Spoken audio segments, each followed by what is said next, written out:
श्रीपादुकासहस्रं निर्यातनापद्धतिः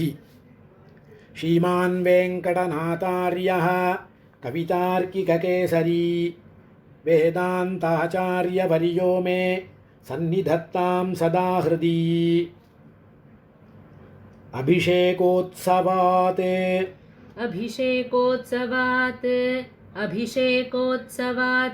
तस्मात् यस्या निर्यातनोत्सवः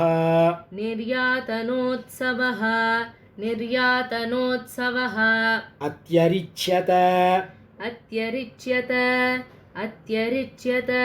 तां वन्दे भव्यां भरतदेवतां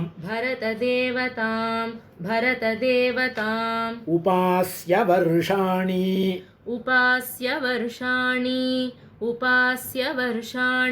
चतुर्दशत्वां उत्तारिकाम्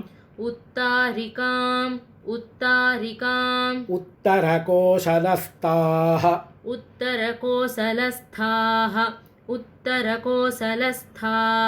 सनन्दनाद्यैरपि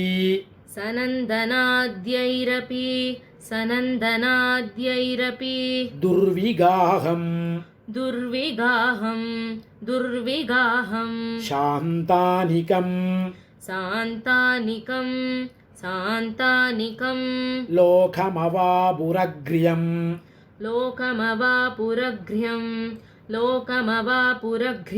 पादावनी प्रत्ययितो हनूमान्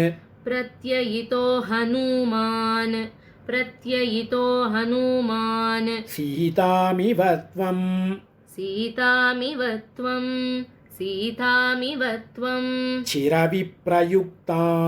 चिरविप्रयुक्तां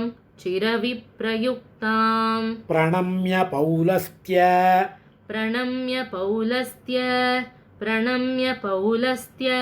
रिपोरुदन्तं विज्ञापयामास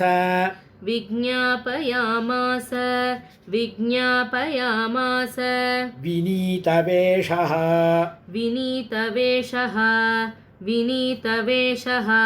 तवाभिषेकान्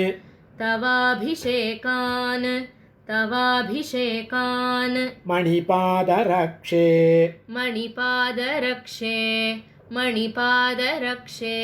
मूले निषेकादिव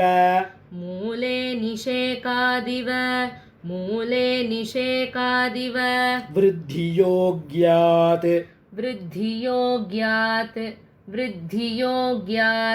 जहुस्तदैव त्रिदशाङ्गनानां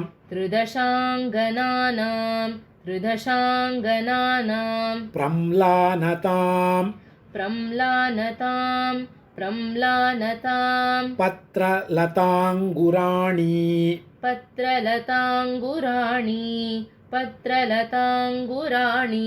सर्वतः त्वदभिषेकमासरे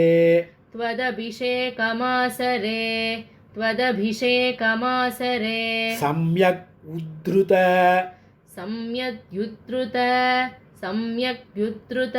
समस्तकण्टके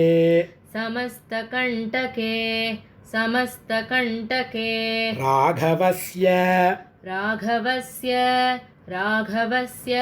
विपिनेषु पादुके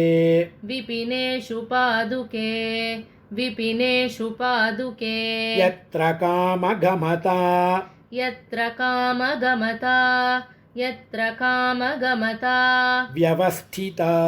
व्यवस्थिता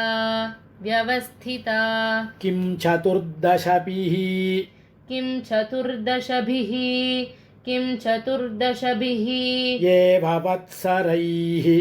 एव वत्सरैः एव वत्सरैः नित्यमेव नित्यमेव नित्यमेव मणिपादुके युवां मणिपादुके युवां मणिपादुके युवां पादयोस्त्रिभुवन पादयोस्त्रिभुवन पादयोस्त्रिभुवन आधिराजयोः आधिराजयोः आधिराजयोः यौवराज्यम् यौवराज्यं यौवराज्यम् अधिगच्छतं स्वयम् अधिगच्छतं स्वयम् अधिगच्छतं स्वयम् रामस्य राक्षसवध रामस्य राक्षसवध रामस्य राक्षसवध त्वरितस्य काले त्वरितस्य काले त्वरितस्य काले पादावनि प्रकटयन्निव पादावनि प्रकटयन्निव पादावनि प्रकटयन्निव पार्ष्णिगुप्तिम् पार्ष्णिगुप्तिं पार्ष्णिगुप्तिम् आचित्रकूटमधिगम्य आचित्रकूटमधिगम्य आचित्रकूटमधिगम्य सशंसवार्ताम्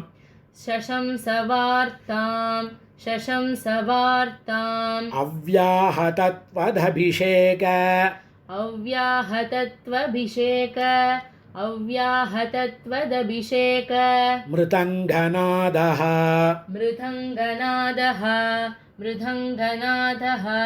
भद्राणि देवि जगताम् भद्राणि देवि जगतां भद्राणि देवि जगतां प्रतिपादयिष्यन् प्रतिपादयिष्यन् प्रतिपादयिष्यन् प्रागेव येन भवतीम् प्रागेव येन भवतीं प्रागेव येन भवतीं भरतोऽप्यषिञ्चत् भरतोऽभ्यषिञ्चत् भरतोऽभ्यषिञ्चत् मन्ये कपीश्वर मन्ये कपीश्वर मन्ये कपीश्वर विभीषणयोर्यथावत् विभीषणो यथावत् विभीषणोर्यथावत् सन्तन्येत स्म सन्तन्ये स्म सन्तन्यते स्म तव तत एव किलाभिषेकः तत एव किलाभिषेकः तत एव किलाभिषेकः संविद्यमानतमसा संविद्यमानतमसा संविद्यमानतमसा सरयूपनीतैः सरयूपनीतैः सरयूपनीतैः संवर्धितैस्तव शुभैः संवर्धितैस्तव शुभैः संवर्धितैस्तव शुभैः अभिषेकतोयैः अभिषेकतोयैः अभिषेकतोयैः मन्ये बभूव जलधिः मन्ये बभूव जलधिः मन्ये बभूव जलधिः मणिपादरक्षे मणिपादरक्षे मणिपादरक्षे रामास्त्रपावकशिखाभिः रामास्त्रपावकशिखाभिः रामास्त्रपावकशिखाभिः अशोषणीयः अशोषणीयः अशोषणीयः पादावनित्वदभिषेचन पादावनित्वदभिषेचन पादावनित्वदभिषेचन मङ्गलार्थम् मङ्गलार्थं मङ्गलार्थं भेरीशतं भृशम् अधाढ्यत भेरीशतं वृषमठात्यत भेरीशतं वृषमठात्यत यत्प्रतीतैः यत्प्रतीतैः यत्प्रतीतैः आकर्ण्यतस्य सहसा आकर्ण्यतस्य सहसा आकर्ण्यतस्य सहसा तुमुलं निदानं तुमुलं निनादम् तुमुलं निनादं वक्तुमुलं निनादं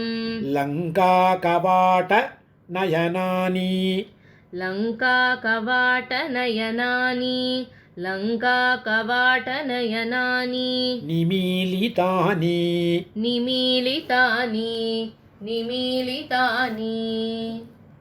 कवितार्किकसिंहाय कल्याणगुणशालिने श्रीमते वेङ्कटेशाय वेदान्तगुरवे नमः।